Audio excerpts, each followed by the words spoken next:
Welcome back to another episode of Drink Tales, and today we haven't. It's been a while. We've been flooding you guys with New York content. I know y'all tired of it, but we don't care. Yeah. but luckily for you guys, that was the last one. Yeah, for a while. Yeah, that was the last travel content for a minute, a small minute, literally a minute.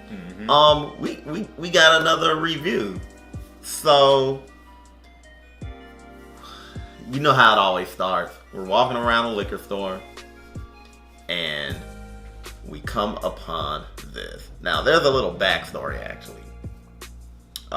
When we went to Vegas, and we went to Herb and Rye, the steak restaurant, they have a vast liquor menu.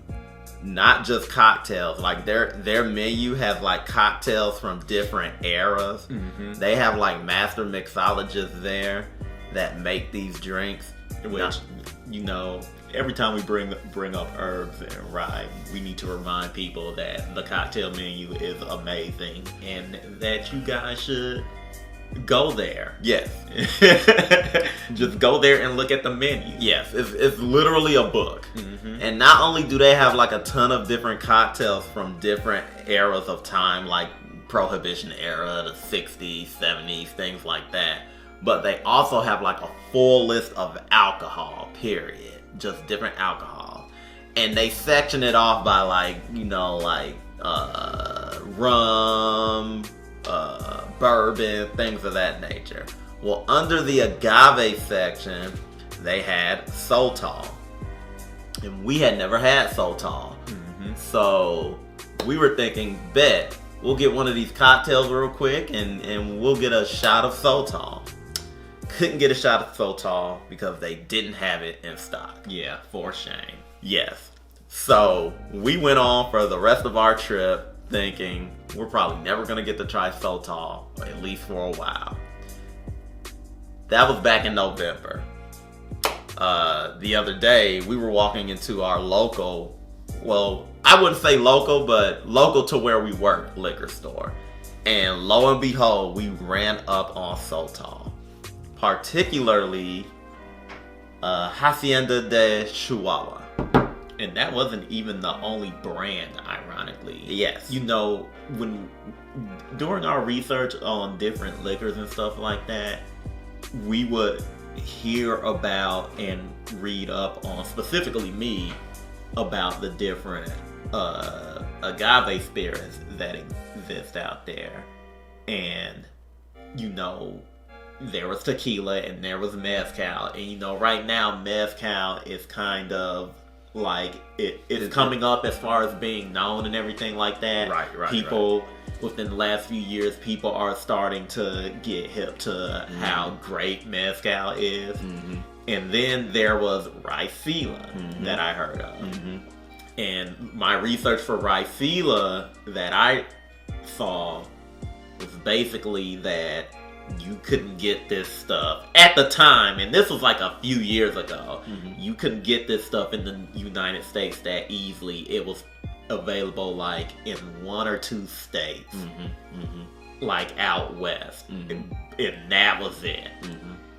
And then and Ricela was the one that stuck in my mind because there were others out there. There were others that I had read up on vaguely and just kind of bypassed because Ricela was the one that caught on. Soda was one of those that I bypassed, or Sotol, however you want to pronounce it.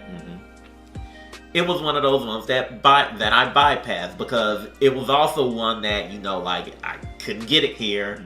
Like, that's just a mystery I will never come upon. And then flash forward to a few days ago, and here we are. Yes. So you mentioned mezcal and how mezcal has been catching on in the U.S. for the past few years. Because I remember there was a time where people only talked about tequila. Yeah.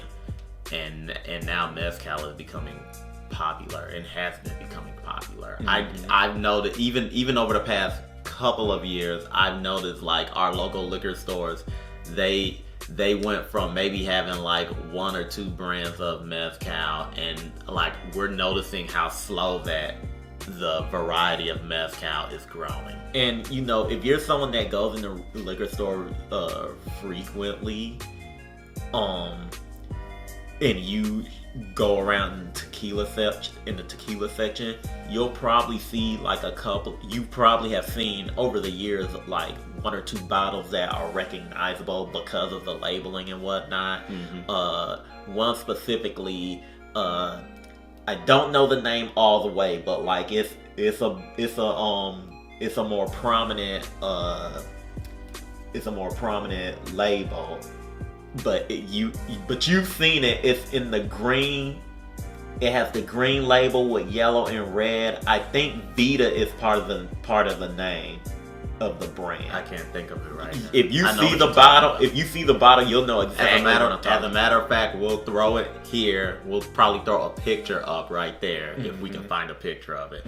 But also, you know, one of the mezcals we got turned on to that we it's probably the only mezcal we drink regularly. Exactly. Is our main one that we drink all the time, and that's by Hayes. But the reason why I bring it up is because what a lot of people probably don't know is that mezcal is that's the primary liquor. Exactly. And tequila is the derivative. Offshoot. Yeah, exactly. Tequila is the derivative. Mezcal is like where it starts, right, as it were. And they all start from the agave plant. That brings us to Sotol, because Sotol is also an offshoot. It's from agave, but not the agave plant. It's from another plant that in English it's called desert spoon. The desert spoon. But I'll put the scientific name up here so that you guys can see what it actually is. And I'll put a picture up of what it looks like as well, because it's an interesting looking plant. And that plant is an offshoot of agave.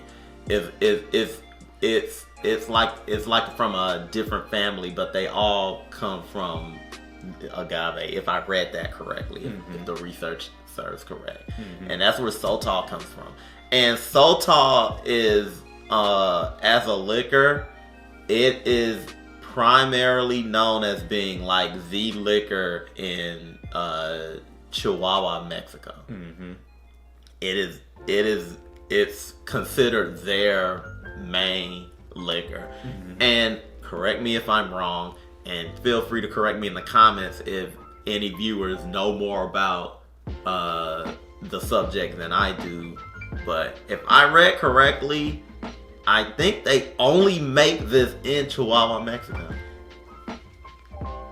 Yes and no. In order to be known as Sotol, it has to be made in Chihuahua, Mexico. But based off the glancings that I got from other readings, like it's been made in other places. Yeah, I know you can primarily find it in Mexico City, North Mexico, and Arizona, outside of finding it in Chihuahua, Mexico. Or I'll put it like this: maybe it's the plant that you can find. Right. Either or, regardless, like within that area is where you can find this stuff.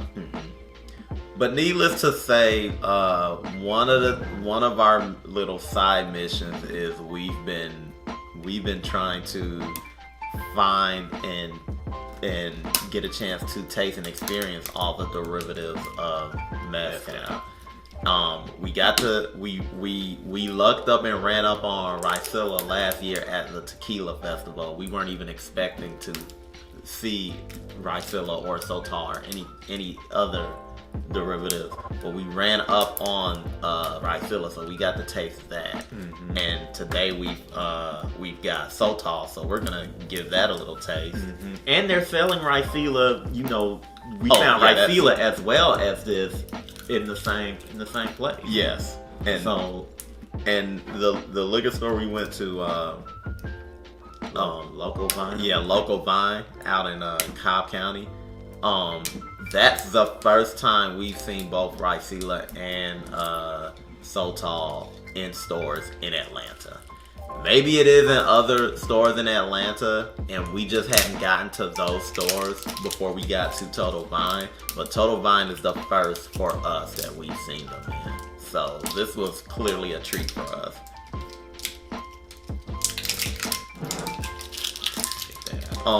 Couple of things before we get started. The website. I know you like to talk about the website. Oh yeah, the website's off the chain.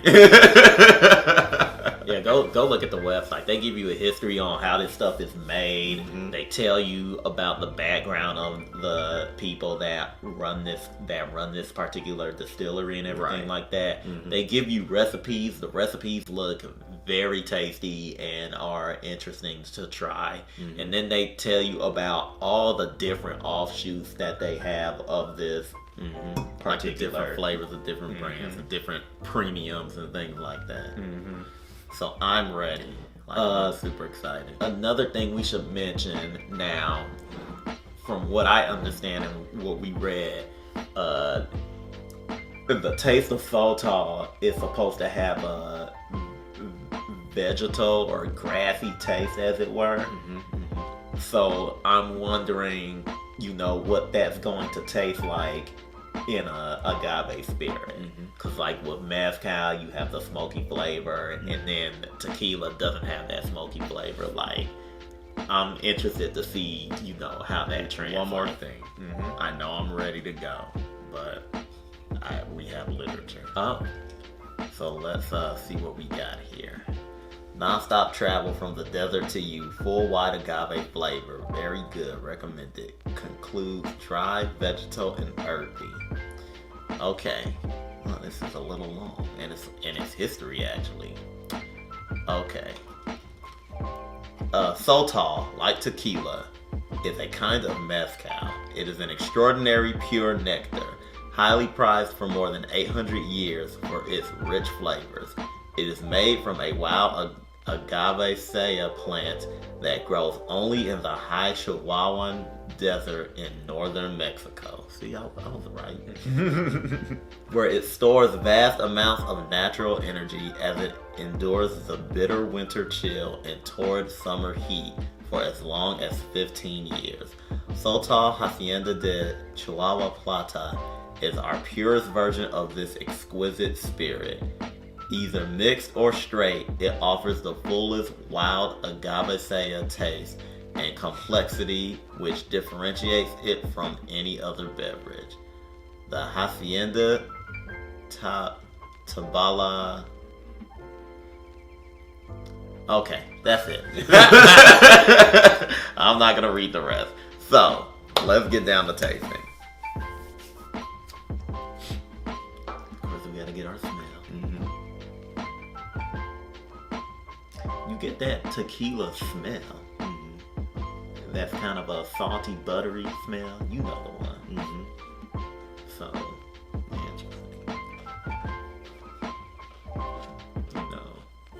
we're in familiar territory.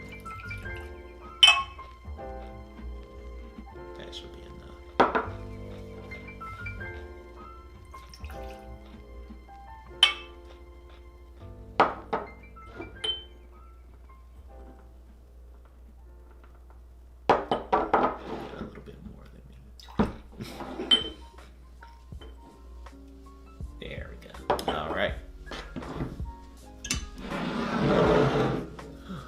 Cheers.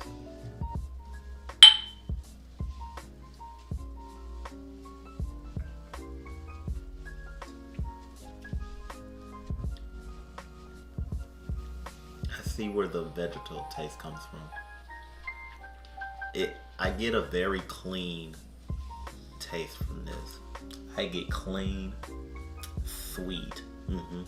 I get more earthy than vegetal. That's interesting. Because I get vegetal. Or maybe I'm confusing vegetal with earthy.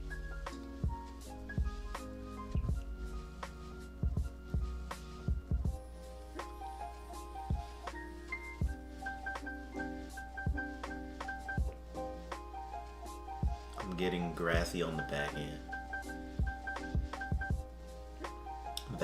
grassy on the back end for me.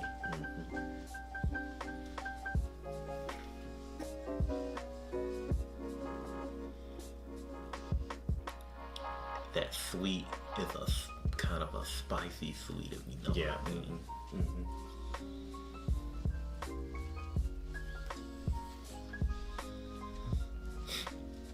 This is interesting.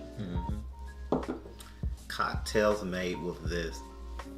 That spice, that heat, is what's kind of catching me off guard compared to mezcal and tequila. I like it though because like it packs a punch that you're not expecting. You say you're getting earthy. I'm getting vegetal because I'm getting more grass too. Like I get grass on the back end. That heat, that strong heat comes on the back end too, and it comes in hard.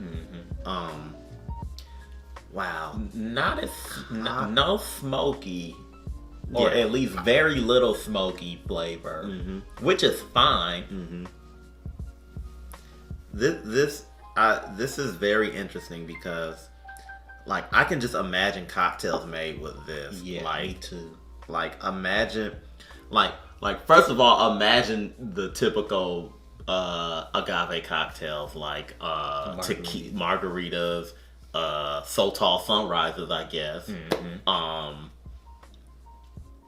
Like anything with tequila.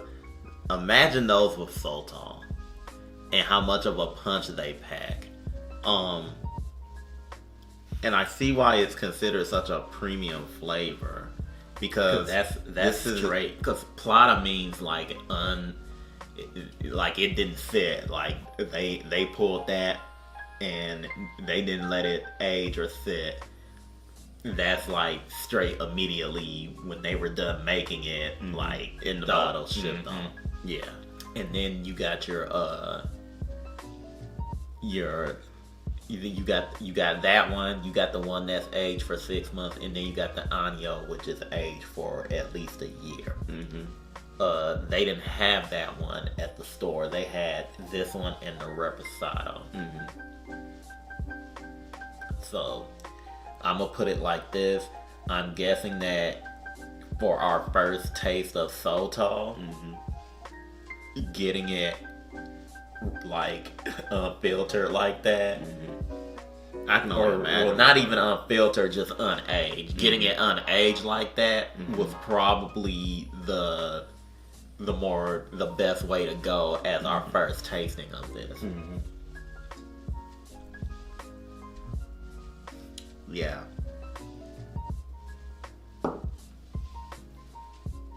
What I keep getting out of it too, what I keep coming back to is how clean it is. And I really dig that. I can only imagine what kind of cocktails we can make out of this. Like original cocktails too. Just think of the possibilities. And this isn't something too like you know how a lot of people just drink tequila and like you like Sotol has a taste to me that if you're going to mix it in cocktails, like it's with intention. Like you're not just making anything. And that's what I like. That's what I look for in liquor. In all types of liquor. Something that's with intention. I really like this. Yeah, but you know, we're more fans of agave spirits anyway. Like, which is funny because if you know anything about us, or me in particular, about maybe 10 years ago, I would have told you that tequila tastes like salt and butter and garbage. And now I've really come to appreciate it over years. Well, it was more like you didn't like margaritas with salt on them. Yes. With salt. And to this day, I still don't drink margaritas with salted rims. if you give me a margarita with the salted rim, I will ignore it, but I'll still drink the margarita. But I'll ignore the salt. But I always, when I go out somewhere, or even when preparing my own margaritas, I always no salt on the rim. Mm-hmm. I know there are some drinks, there are some margaritas out there. Some people will put sugar on the rim. I'll tolerate that, but I would prefer not to have sugar on the rim either. Mm-hmm. But getting back to this, like I just like how like I said, I keep coming back to how clean it tastes. Yeah. Like when you swish it around in your mouth, mm-hmm. and you're trying to catch all of the different flavors on your tongue, mm-hmm. you always come back to that crisp, clean, mm-hmm. like feel and flavor. Mm-hmm. And I know clean is kind of a weird description for a taste, but like you know what we're talking about, mm-hmm. if you've experienced that before. Exactly. Like you would know clean. You know how I know? Because, not to name names of a certain type of liquor, but there's a certain type of vodka that you will never see on this show because I hate the way it tastes, because it tastes unfiltered, and it honestly tastes like balloons. It tastes like balloons. If you've ever blown a balloon up with your mouth, and you know the taste of a balloon when you blow it up with your mouth, that's what this particular vodka tastes like. Here's a clue: it's a very prominent vodka. Yes, and that's all we're gonna say. That's all I'm gonna say. I don't want to rip into anybody, but if you know it, you know it. I hate that taste. And I will not drink that, because to me it tastes like they didn't filter it all the way. But you know, and that's vodka. This is Sotol. But the point I'm trying to make is, you can taste when something is clean, mm-hmm. even when you taste the flavor. You can taste it when something is clean, mm-hmm. and this really this is really clean forward, so to speak, and that's what really stuck out to me. And I've tasted a lot of liquors, even on this show. And while I've probably never said something tastes clean on this show before, there are a lot of liquors that, when drinking them, they taste really clean. They taste really like pure and good. I don't.